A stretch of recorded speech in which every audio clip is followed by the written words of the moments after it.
As I said, Joe, we've been talking about this for many, many years. This is not a new topic. I think it's probably flavour of the month because of the EV transition. Yeah. But we need every part of the industry, farming machinery, motorcycles, you name it, we need them. So you're pretty frustrated that your calls haven't been heard for a long time on this, Stavros, and just take us through some specific, you've touched on this already, but take us through some specific examples of what you think needs to be done to boost the workforce.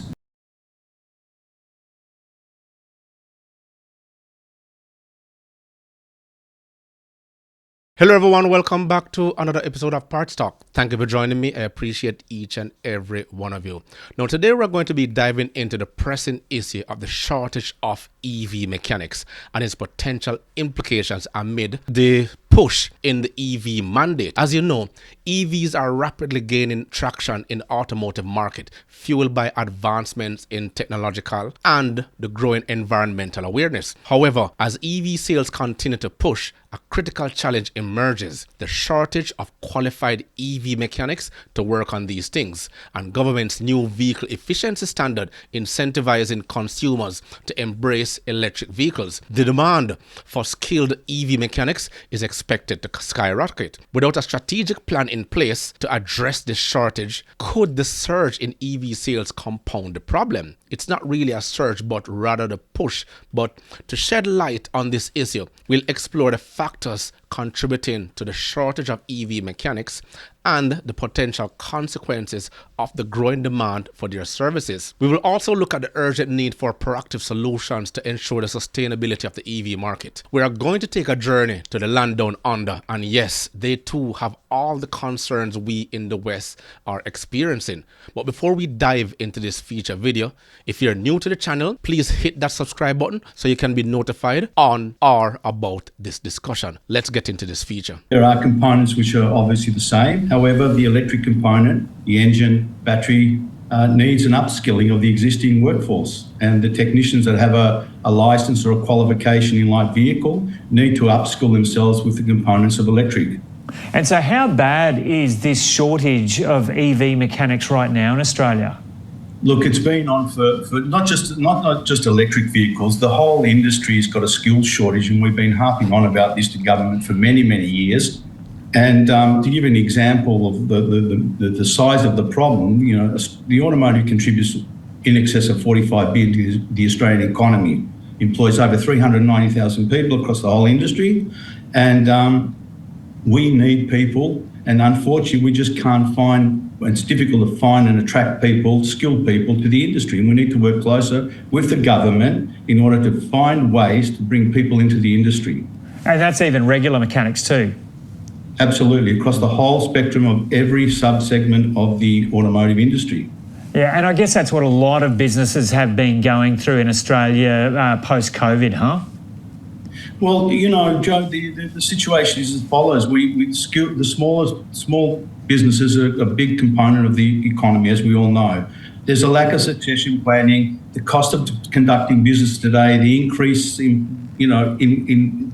wages and cost of doing business is just creating a further problem. So many businesses and some of our members are shutting down shop because there is no succession plan. They can't find people to come into the industry. Well, let me pause right there because I'm very big on succession planning, and that was something that was talked about in the past, not so much more with today's leadership. And the thing is, the shortage of EV mechanics can be attributed to various factors, including the rapid pace of technological advancement in these current EVs, the limited training programs for EV-specific skills, and competition for talent from other industries. He did mention that. The leadership, very important.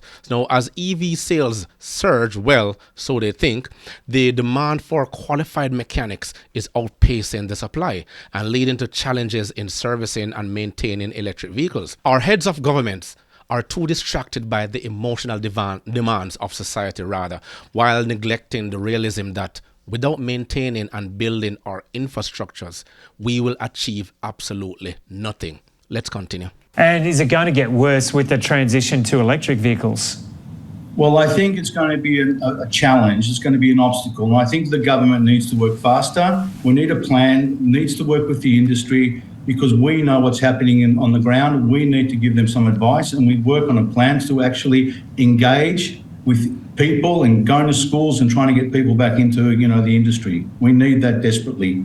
As I said, Joe, we've been talking about this for many, many years. This is not a new topic. I think it's probably flavour of the month because of the EV transition. Yeah. But we need every part of the industry, farming machinery, motorcycles, you name it, we need them. So you're pretty frustrated that your calls haven't been heard for a long time on this, Stavros, and just take us through some specific, you've touched on this already, but take us through some specific examples of what you think needs to be done to boost the workforce. Well, I think you can hear it in my voice that I'm really frustrated because it's been going on for some time. Jokes aside, though, we have been working and trying to connect with government in order for them to engage with us on a stronger level, right? Starting from high school, from the kids at school, going to career expos, working with the government and trying to implement processes and projects so we can engage with the younger people we need the younger people coming through because the older people are disappearing. So if we don't have that skills coming through the system, we're going to have a big problem as we move into the future. And, the government's pretty adamant about having, by 2030, 85% EV circulating on our roads. Well, right now, we're an RTO in New South Wales, for example, and we train over 2,500 students, and we're engaging with the government to try to get the government on board for us to upskill the existing workforce because that's another major problem that we're confronted with at the moment. Let me pause again, dear. I wish you luck because we've been saying the same thing over here. And to me personally, we have the worst set of leaders in the history of political leadership I've ever seen. They don't listen to anybody. They just get up and they do their own thing while telling other people what to do and implement other policies that only benefit a small, minuscule minority of the population, rather. The push in EV adoption, it presents both opportunities and challenges.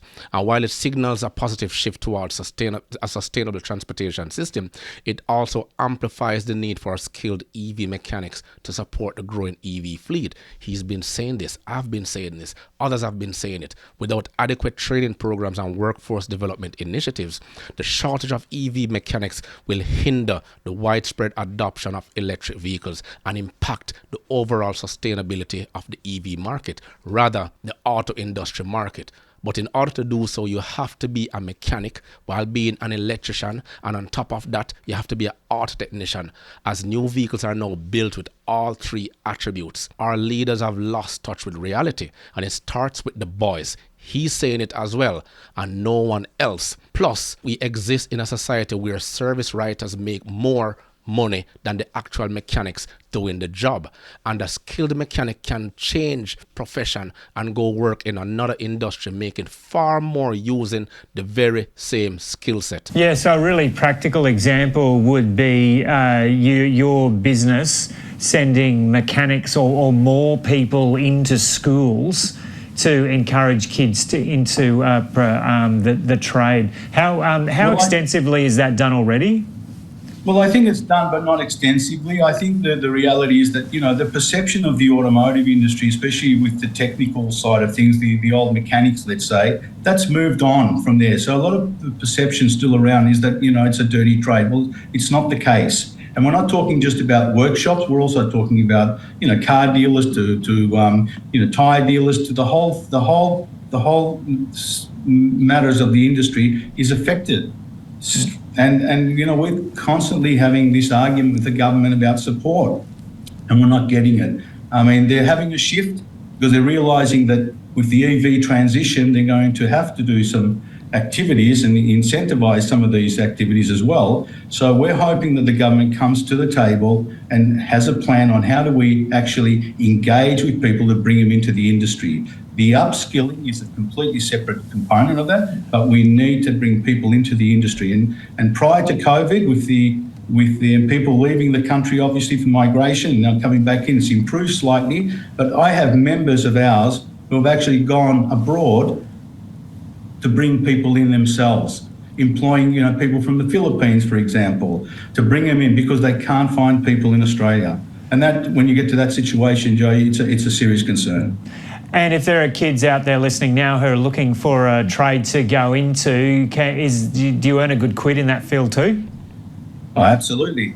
I mean, there are many people that start off as a tradesperson, as an apprentice, and they move on. They become business owners. They become CEOs of organisations. It just depends on the individual, of course. But there is a pathway.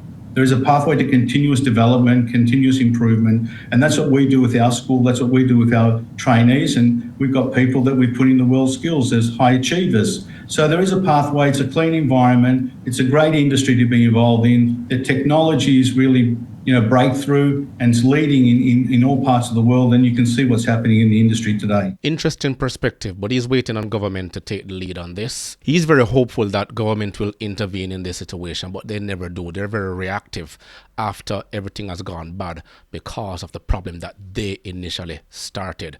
And he forgot to mention about the greedy dealership principles also contribute to the shortage of mechanics, along with the various different associations that they form, like the dealership associations and the shop associations and mechanics association. They all contribute in capping how much a mechanic earns. But that's a whole different other episode. As our discussion continues, it's evident that addressing the shortage of EV mechanics is critical to sustaining the momentum of the EV revolution or evolution, whatever they want to call it. But it's actually a mandate instilled on the automakers, from investing in training programs to fostering collaboration between the industry stakeholders. Proactive measures are essential to meet the growing demand for skilled EV technician. And here's a reminder, which I want to tell people all the time, over and over again. Engineers build, mechanics maintain what we take for granted. As usual, let me know your thoughts in the comments below. Remember to grab a copy of my ebook, The Parts Manager Guide. Please smash that like button on your way out. It'll only take you 1.5 seconds to do so. Until next time.